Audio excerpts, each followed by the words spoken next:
ሁለተኛ ሳሙኤል ምዕራፍ 6 ሁለተኛ ሳሙኤል ምዕራፍ 6 እና ያነበብነው እግዚአብሔርን ስለመፈለግ ነው። በጣም ጥቂት ነገር የምናገረው በጣም ይደንቃችሁ የቃል ኪዳኑ ታቦት ከእስራኤል የሄደው አንደኛ ሳሙኤል ምዕራፍ 4 ላይ ነው። ትዝ ይላችኋል። አንደኛ ሳሙኤል ምዕራፍ 4 ማለት በነ ኤሊ ዘመን ማለት ነው።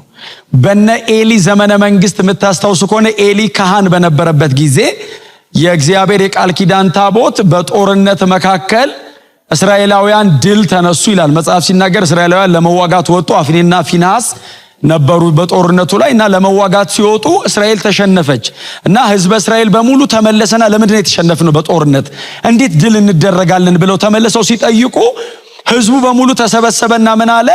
በኪሩቤል ላይ የሚቀመጠውን የእግዚአብሔርን የኪዳኑን ታቦት ይዘን ስላልወጣን ነው አሉና በዚያ ዘመን የእግዚአብሔር የቃል ኪዳን ታቦት የነበረው በሴሎ በአርማቴም ሴሎ ስለነበረ ሄዱና ከሴሎ የእግዚአብሔርን የቃል ኪዳን ታቦት ይዘውት መጡ ይላል። የእግዚአብሔርን ታቦት ይዘው ወጡና አሁን በሉኑ እንዋጋ ብለው ሲወጡ በጣም ብዙ ጩኸት በጣም ታላቅ ድምጽ ነበር። ምድር ተናወጠች ይላል ባይዘው።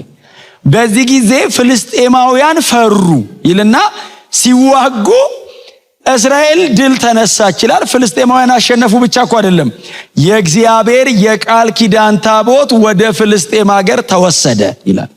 ፍልስጤማውያን ምን አሉ? ተሰብስበው ሀገራቸው የእስራኤልን አምላክ ድል አረግ ነው አሉና ይዘው ሄደው የሆነ ቦታ እናስቀምጠው አይደለም ያሉት፣ በጣዖቶቻችን ቤት ከነሱ መካከል በዳጎን ቤተ ጣዖት ወስደን እናኑረው አሉና ዳጎን ባለበት በዳጎን ቤተ ጣዖት ወስደው የእግዚአብሔርን የቃል ኪዳን ታቦት እግዚአብሔርን አይደለም የእግዚአብሔርን የቃል ኪዳን ታቦት እግዚአብሔር አያዝም የቃል ኪዳን ታቦት ነው ይሄና የቃል ኪዳን ታቦቱን ወስደው ዳጎን ፊት አስቀመጡት ይላል መጽሐፍ ሲናገር። ከተወሰነ ጊዜ በኋላ ሲሄዱ የእግዚአብሔር የቃል ኪዳን ታቦት ቦታው ላይ ቁጭ ብሏል፣ ዳጎን ቦታው ላይ የለም፣ ወድቆ ነበር ይላል።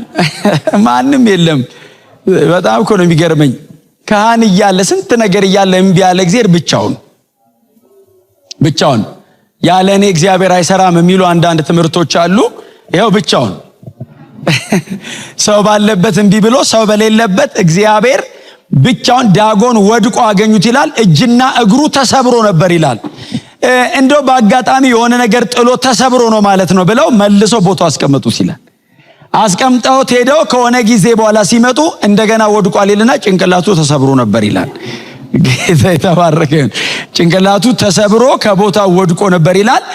መልሰው ገጣጥመው አስቀመጡት። የአሕዛብ አማልክት እንደዛ ናቸው።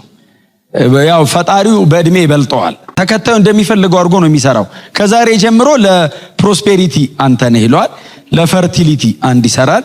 የኛ አምላክ ብቻ ነው አምላክ ሆኖ ያገኘ ነው። ክብር ለኢየሱስ ይሁን። ለዘላለም አምላክ ነው እግዚአብሔር። እና ዳጎንን ገጣጥመው ሲያስቀምጡት ዳጎን ጋር ጨረሰና የእግዚአብሔር እጅ ወደ ከተማው ወጣ ይላል አይደል? በህዝቡ ላይ እባጭ ሆነ ይላል። በቤተ ጣዖቱ ካህናትም ላይ እባጭ ሆነ ይላል። ከቤተ መንግስት ጀምሮ በአምስቱ የፍልስጤም ከተሞች የእግዚአብሔር እጅ ከበደ ይላል። በእባጭ መታቸው። በዚህ ጊዜ ስሙኝ እንደዚህ ይላል፣ የፍልስጤም የቤተ ጣዖታቱ ሰዎች መጡና ካህናቱን ጠየቋቸው፣ የእስራኤል አምላክ እጁ በእኛ ላይ ከብዷልና ወደ አገሩ እንዴት አድርገን እንመልሰው? ዝም ብሎ መመለስም አይቻልም። ማምጣት ነው ቀላል። ዝም ብሎ በምን አይነት ፕሮቶኮል ነው የምንመልሰው ሲሏቸው ነገሯቸው። በዛ አይነት አድርገው ገና በወለዱ ከብቶች ጭነው ይላል አይደል ሲልኩት ሁለት አማራጭ ወሰዱ። በጣም እኮ ይገርማቸዋል የሰው ልጅ። ይሄ ሁሉ እባጭ ላያቸው ላይ ወርዶ አላመኑም ገና። አሁን ስንልከው አሉ ወደ ቤት ሳሚስ የሚሄድ ከሆነ ይሄንን ቅጣት የቀጣን እግዚአብሔር ነው ማለት ነው። ግን እነዚህ ገና የወለዱት ላሞች ይዞት ወደ ሌላ ቦታ ከሄዱ ነገሩ በአጋጣሚ ነው የመጣብን ማለት ነው አሉ። ከብቶቹ ላይ ጭነው ሲልኩት ወደ ቤት ሳሚስ ሲታጠፉ እግዚአብሔር ነበር የቀጣን አሉ።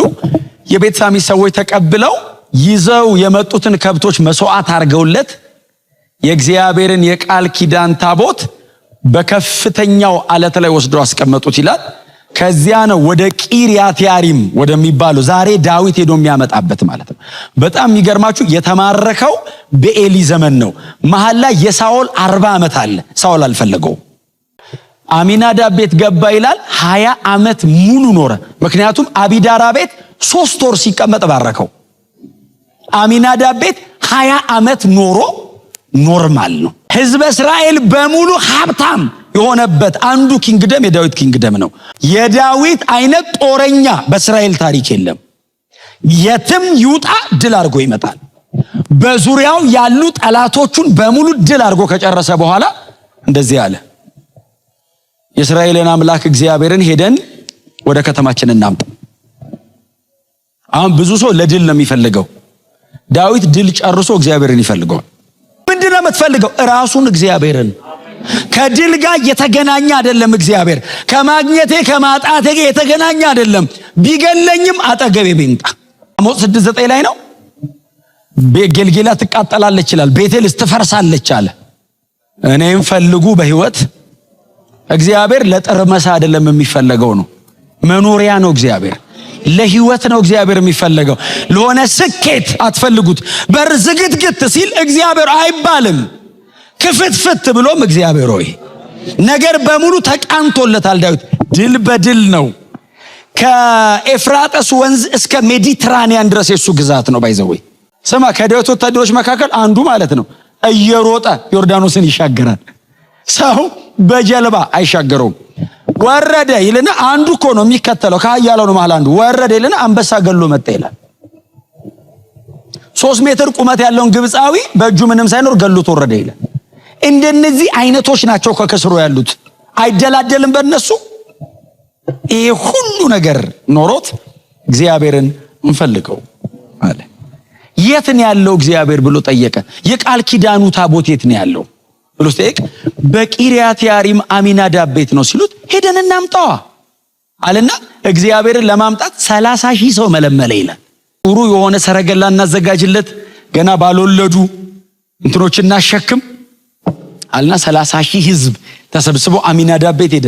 አሚናዳብ ራሱ በቃ ጎበኘኝ ነው የሚለው። መቼስ ንጉስ ቤቱ መጣ፣ አንኳኳ ቤቱ። ታቦት አስቀምጦ ንጉስ ሲመጣ ይገርመዋል። እግዚአብሔር እናንተ ጋር ያለውን በምን ትገርማላችሁ? በትህትና አጠገባቸው ልጅ በእግዚአብሔር ተገረም በሉት እንዴ። ዳዊት በጣም ይፈራዋል እግዚአብሔር እና አመጣጡን አላወቀውም። ገና ዘዳግምንም ሌዋውያንንም አላጠናም። ግን እኔ አልጠጋውም አለ እግዚአብሔር። ታዲያ ምን እናርግ ሲባል 20 ዓመት ሙሉ እናንተ ቤት ነው የኖረው አላቸው አሚናዳብንና ልጆቹን። አዎ እናንተ ናችሁ አብራችሁት የኖራችሁት። አካሄድ የምትችሉት ከሱ ጋር እናንተ ናችሁ። ስለዚህ አህዩ ይባላል አንደኛው ልጅ፣ አንተ ከፊት ምራ አለው። አዎ ኦዛ ከኋላ ምራ አለው።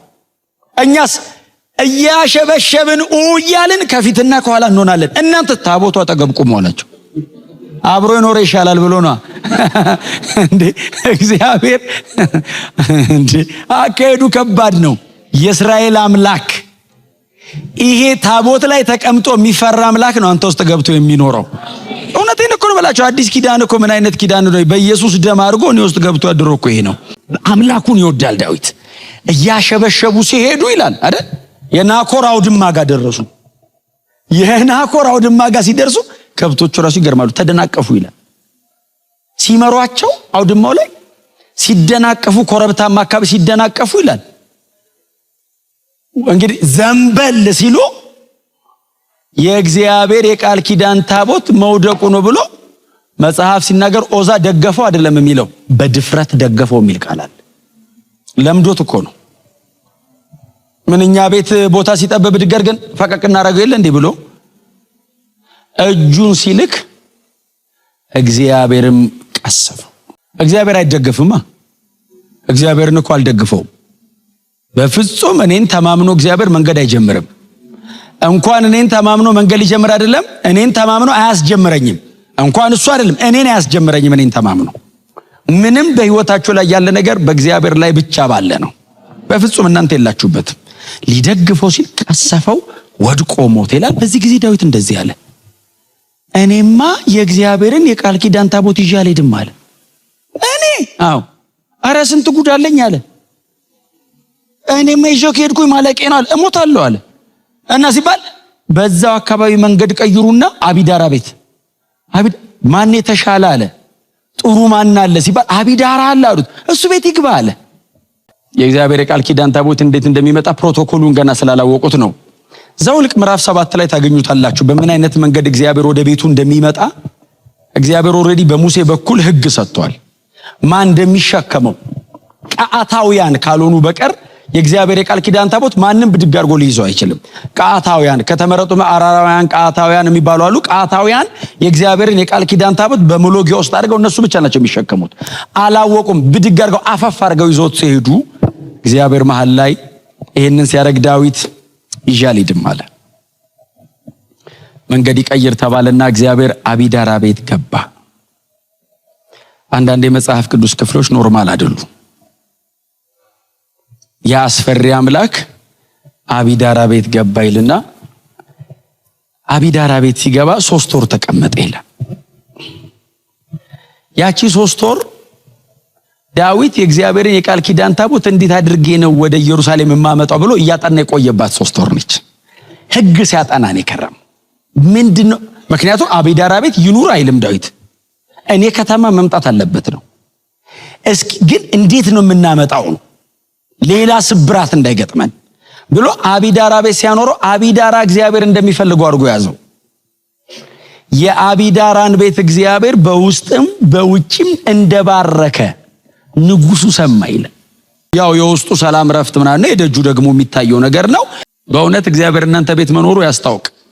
ከእናንተ ልፋት ውጪ የእግዚአብሔር እጅ እንደሆነ በሚያስታውቅ መንገድ እግዚአብሔር እናንተ ቤት ይስራ እና ይሄ አሉታ ይሄ የእግዚአብሔር ነው እናውቀዋለን። አቢዳራን እኛም ዳዊት ወደ አቢዳራ ቤት ሲሄድ ቀዓታውያን ምናምን ይዞ ሄደ፣ ካህናት ይዞ ሄደ። እንደ እግዚአብሔር ሕግ መሰረት የቃል ኪዳኑን ታቦት ኢየሩሳሌም አቅራቢያ ላይ ያለው የአቢዳራ ቤት። ስለዚህ ከዛች ከኢየሩሳሌም ከአቅራቢያው ወደ ኢየሩሳሌም ይዞት መጥቶ ቤተ መንግስቱ አለ።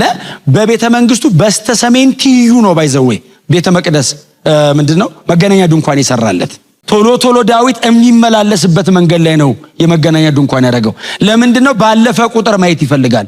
ወደ ውስጥ እያጮለቀ ያል ቀጥታ የእግዚአብሔርን የቃል ኪዳን ታቦት ማግኘት አይችልም ካህን ስላልሆነ። ጎልያድን ድል አድርጎ የመጣ ቀን ነው የዳረው። እሱን ገሎ ለመጣ ሰው ልጄን እሰጣለሁ ብሎ ነበረ። ዳዊት ገሎ ሲመጣ ሜልኮልን ሰጠው እና ሜልኮል በመስኮት ቆማ ስታየው አለች፣ ይሄ ሰው እረኝነቱን አልተወም አለች፣ ወደ ንግስና አልመጣም አለች። እንዴት ንጉስ እንዲሆናል አለች። እረኝነቱን አልለቀቀም ማለት ነው አለች። ባይዘው በእኔ ፊትና በእኛ ፊት አይደለም እኮ ያለችው፣ በመኳንንቶች ገረዶች ፊት እኮ ነው ያለችው። አሁን ለመኳንንቶችም አይደለም አለችው፣ እታች ላለው ሁሉ አይሆንም አለችው። የምትሆነው ነገር ለንጉስ ይሄ ይገባው ነበር እንዴ አለችው። እንዲህ መሆን ይገባሃል በእግዚአብሔር ፊት ስትለው ንጉሱ ነው የሚገርመኝ። የእግዚአብሔር የቃል ኪዳን ታቦት ወደኛ ከተማ ሲመጣ አላት አሸብሽብ ያለው አላት። ቀጥሎስ አሸበሽባለሁ አላት። እስካሁን ነው የገረመሻው፣ እቀጥላለሁ አላት። በጣም እኮ ለእግዚአብሔር እኮ ያለውን ክብር ነው የሚያሳየው። እቀጥላለሁ አለና ከሆንኩትም ይልቅ እሆናለሁ አለና ከዚህም በላይ ደግሞ ዋረዳለሁ አለ። ገና አሁን እንዲህ መሆኔ ነው የገረመሻው፣ ገና ዋረዳለሁ አለ። ገና እሱ ይፈልገው እንጂ ይቀበለኝ እንጂ እሺ አርገው ይበለኝ እንጂ ገና ከዚህ በላይ ለመዋረድ ዝቅ ለማለት ፈቃደኛ ነኝ። እግዚአብሔር ሉዓላዊ መሆኑን ንጉስ ዳዊት በእስራኤል ፊት አወጀ።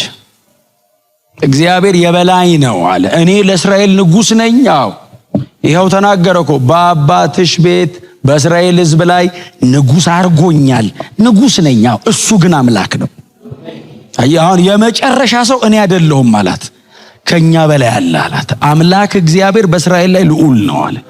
እርሱ ከተገባው ከዚህም በላይ ገና እሆንለታለሁ አላትና፣ ግን በጣም የሚደንቅ ነገር ተናገረ አይደል? መንፈሳዊነቱን ሳይለቀን ያወራው ንጉስ ሆኖ እንትን አልሳተም። አይ ከዚህም በላይ ሆናለሁ አለና፣ አንቺ ባልሻቸው በእነዚህ ሰዎች ፊት እከበራለሁ አላት። አልዋረድም አላት። እግዚአብሔርን አክብሬ ለእግዚአብሔር ቅድሚያ ሰጥቼ አልዋረድም። ገና አንቺ በጠራሻቸው በእነሱ ፊት ሁሉ ገና እከበራለሁ። ክብር ለኢየሱስ ይሁን። እና ዳዊትን መጣና አንድ ናታን የሚባል ነብይ ነበር አጠገቡ። አይጥፉ መቼስ እንደዚህ አይነት ሰዎች። ናታን መጣና እንደዚህ አለው፣ ዳዊት አለው፣ አቤት። ከእግዚአብሔር ዘንድ ድምፅ ሰምቻለሁ አለው። ምን ሰማህ አለው። ና እስቲ ልንገርህ፣ ለብቻ ናውጣ አለው። ናታን ለብቻው ለየውና እንደዚህ አለው፣ የሰራዊት ጌታ የእስራኤል አምላክ እግዚአብሔር እንዲህ ይልሃል አለው። ምን አለኝ ሲለው፣ አክብረኸኛልና አልናከኝምና ከልጆች ዙፋን ላይ የሚቀመጥ አይታጣም አለው። ከልጆች መካከል ምናልባት ቢበድሉኝ አለው እየቀጣሁ መልሳቸዋለሁ እንጂ አልቆርጣቸውም አለው። ለምን? አክብረኸኛል አለው። በዚህ ጊዜ ላል ዳዊት ተመስገን፣ አዎ ድሮም ይገርምሃል ብዬ ነበር አላለም። ወደ እግዚአብሔር የቃል ኪዳን ታቦት ወዳለበት ወደ መገናኛው ድንኳን ሄደና ይላል፣ ዳዊት መሬት ላይ በግንባሩ ተደፍቶ እኔ ማን ነኝ አለው። ቤቴስ ምንድነው አለው። ከበግረኝነት የጠራኸኝ ደግሞ ንጉሥ ማድረግ ሳያንስ ስለ ትውልዴ አለው። ንግስና ለኔ መሆኑ ገርሞኝ ሳልጨርስ ከቤት ንጉሥ አይጠፋም አልከኝ፣ አመሰግናለሁ አለው። ስሙኝ፣ እግዚአብሔር ከዳዊት ቤት ንጉሥ አላሳጣም። እግዚአብሔር የዳዊትን ዙፋን ለዘላለም አረገው። እግዚአብሔር የዳዊትን ዙፋን የ40 ዓመት አላረገውም። ጌታ ኢየሱስን በዳዊት ዙፋን ላይ ይቀመጣል አለ። ክብር ለኢየሱስ ይሁን። የዳዊት ዙፋን በሰማያት ዕድሜ ልክ ይሆናል አለውና ቀን እንደ ፀሐይ ሌሊት ደግሞ እንደ ጨረቃ ነው የሚሆነው ያንተ ዙፋን አለው። ሰማያት ቢያልፉ ዙፋኑ ይቀጥላል አለው። ዳዊት 40 ዓመት ነው የነገሰው። የሚቀጥለውም ልጁ ምናልባት 40 ዓመት ይመስለኛል። በሰማያት ዕድሜ ልክ ዙፋን ያለው እኮ ኢየሱስ ነው። ካንተ ይመጣል አለው። ገብርኤል ለማርያም መጥቶ የነገራት እኮ የምስራች ካንቺ የሚወለደው አለ ቅዱስ የእግዚአብሔር ልጅ ነው አላት። ምን ቅዱስ የእግዚአብሔር ልጅ ምን ላይ ይቀመጣል ታዲያ? የእግዚአብሔር ልጅ ወርዶ መሬት በአባቱ በዳዊት ዙፋን ላይ። እሱን ተውት፣ ተመልሶን ይመጣል ኢየሱስ። ተመልሶ ሲመጣ በዳግም ምጽአቱ የዳዊት መክፈቻ በእጁ ላይ ያለው ነው። ሰከንድ ካሚንግ እንኳን ዳግም ሲመለስ ራሱ ከከፈተ የሚዘጋ የሌለው ከዘጋ የሚከፍት የሌለው የተባለው ሁሉን የሚችል የመጨረሻውን ስልጣን የተጎናጸፈው ኢየሱስ ራሱ ሲመጣው የመጨረሻውን ስልጣን ኤክሰርሳይዝ የሚያደርገው በዳዊት። ክብር ለኢየሱስ ይሁን። ይሄ ሰው ይሄ ነው ስራው እንጂ በዳዊት ህይወት ላይ ያለ ድካም ምናልባት በሳኦል ህይወት ላይ የለም። እኔ አሁን ያነበብኩት ሳሙኤልን ቀድሞ መስዋዕት አደረገ። በርግጥ የማይሳት ነገር ነው የሳተው። አንዴም ሲስት እስከ መጨረሻ ነው የሚስተው። ዳዊት ሄድመለስ ነው ለነሳ ይመቻል። ዳዊት የሳኦል እኮ አይመችም ለነሳ። ሰውየው ነሳ የሚገባ አይደለም። በርግጥ ግን ከሳተ በኋላ ጥቅስ ፈልጎ አረጋግጦ ነው በዛው የሚቀጥለው እንጂ አው ተሳሳትኩ አይልም። ሳሙኤልን ቀድሞ መስዋዕት አድርጎ ምናምን ጠበቀው እያለው ትንሽ ብትታገሰኝ ምን አለ አለው። ምን ነው አለው። ጥቂት ደቂቃ እንዴ ያኔ እየመጣው ነው አልኩ አይደል እንዴ አለው። አረ ዘገየብኝ፣ ህዝቡም እኮ እየተበተነ ነው፣ ፍልስጤማውያን ሊገሉን ነው ሲለው ትንሽ ታገሰኝ ቢሆን ኖሮ እግዚአብሔር መንግስትን ለዘላለም እኮ ሊያጸናል ነበር አለው። እና ሲለው በቃ ዛሬ ተቀደደ አለው። እና መውረድ ነው ከ40 ዓመት በኋላ ታሪክ አይኖርህም አለው። አይቆጠርም የዳዊት ብዛቱ። ሰውየውስ አጥፍቶ እግዚአብሔር ስር ይመጣል። ዳዊት በድለኛል ሲለው በምሳሌ ነው የሚያስረዳው። አንድ ትንሽዬ በግ የነበረችው አንድ ሰው ነበር፣ ብዙ የነበረው ደግሞ ሌላ ሰው ነበር። ትንሽዬ በጉን ወስዶ አረደበት፣ እንደዚህ ያደርግበት ሲል አለ ዳዊት። እና ናታን በጣም ጥበበኛ ነብይ ነውና እንደው ፍርድ አንተ አሁን ብትሆን ፍርዱ ላይ ተቀመጥከው ምን ተለይ ይገደል ነው ምለው አለ። አንተ ነህ ያሰው ያለው እንዴ ሁሉ ነገር እያለ የዛን የኦሪዮንን ሚስት ወስደህ አንተ ማስገደል አንተ እኮ ነህ ሲለው ዳዊት ደሞ እንዳንተ አይነት አገልጋይ አይደለም ያለው። በእግዚአብሔር ስር ሄዶ ወደቀ። በሰውም እጅ ላይ እንዳጥለኝ ለጠላቶቼም እንዳሰጠኝ አንተ የፈለከውን አድርገኛለሁ። አጥፍቶ እግዚአብሔር ስር ይደበቃል። እግዚአብሔርን መፈለግ በዚህ ልብ እፈልግሃለሁ ማለት ብቻ ሳይሆን በዚህ ልብ መፈለግ፣ በዚህ ልብ መፈለግ፣ ቅድሚያ ለእግዚአብሔር ብሎ መፈለግ፣ በህይወቴ የመጀመሪያ እግዚአብሔር ነው ብሎ መፈለግ። መሲያዊ ግንድ ውስጥ አስገባሁኝ ሰውዬ። አያችሁ ዳዊት ፈልጎ ጎትቶ ከቂርያት ያሪም ከባል ጎትቶ እግዚአብሔርን አመጣ። ጎትተን አይደለም ያመጣ ነው። እንዲሁ ወረደ ኢየሱስ እንዲሁ። ለዚያውም ሲመጣ ወደ ገዛ ወገኖቹ መጣ ብሎ የገዛ ወገኖቹ አልፈለጉትም፣ አልተቀበሉትም። ዳዊት ፈልጎ አመጣው። ኢየሱስ ፈልጎን መጣ። እባካችሁ እኔ ነኝ ሲል እምቢ አልነው። በግድ አሸንፎን መጣ። ሰብሮን ገባ። መስቀል ላይ እርቃኑን ስለ ኃጢአታችን ሞተ። ሰማይ ወደ መሬት ወረደ። ታረቀን። ኑ ወደ እኔ አለ። ዳዊት ፈልጎ አገኘው። ተፈልገን ተገኘን። ዳዊት እግዚአብሔርን እባክናልኝ አለው። እግዚአብሔር እኛ መካከል እንዲሁ መጣ። ፈልገው ያገኙ አሉ። አጠገባቸው መጥቶ ደግሞ ኑ የሚላቸው አሉ። እንደኛ ጌታ ኢየሱስ ክርስቶስ ሥጋ ለብሶ መሬት ላይ ወርዶ እወዳቸዋለሁ ብሎን አይደለም ሄደው። የመፈለጉ ልክ እምቢ ያልኩት ኃጢአቴን ተቀበለኝ፣ አምጣው፣ ሞት ይገባል፣ አምጣው፣ ለሞትልህ እኔ ተቀበለኝ፣ ኃጢአቴን እላዩ ላይ አድርጎ ሞተልኝ። ይሄ አልበቃው። ኢየሱስ ወደ መሬት ሲመጣ ሰማይ ወደ ምድር ነው የወረደው። ሰማይ ከምድር ጋር ለመታረቅ መፈለጉን ያየነው ኢየሱስ ወደ ምድር ሲመጣ ነው። ከዛ ኢየሱስ ደግሞ ከመሬት ወደ ሰማይ ሲሄድ ደግሞ በምድር ያሉትን ደግሞ ሊጠቀልል እግዚአብሔር እንደፈለገ ደግሞ አሳየን። ይሄኛው መምጣቱ የሚቀጥለውን ዘጸአት ደግሞ በክርስቶስ ኢየሱስ ደግሞ ወደ አብ ማድረግ አረጋገጠልን። ይሄ አልበቃ አለው። የኢየሱስ ከመሬት ወደ ሰማይ መሄድ ምድር ከሰማይ ለመታረቅ መፍቀዱን የሚያሳይ ብቻ አይደለም። መንፈስ ቅዱስ እንደገና ከሰማይ ወደ ምድር ወረደ። በነፃ ወረደ። እንዲያው በነፃ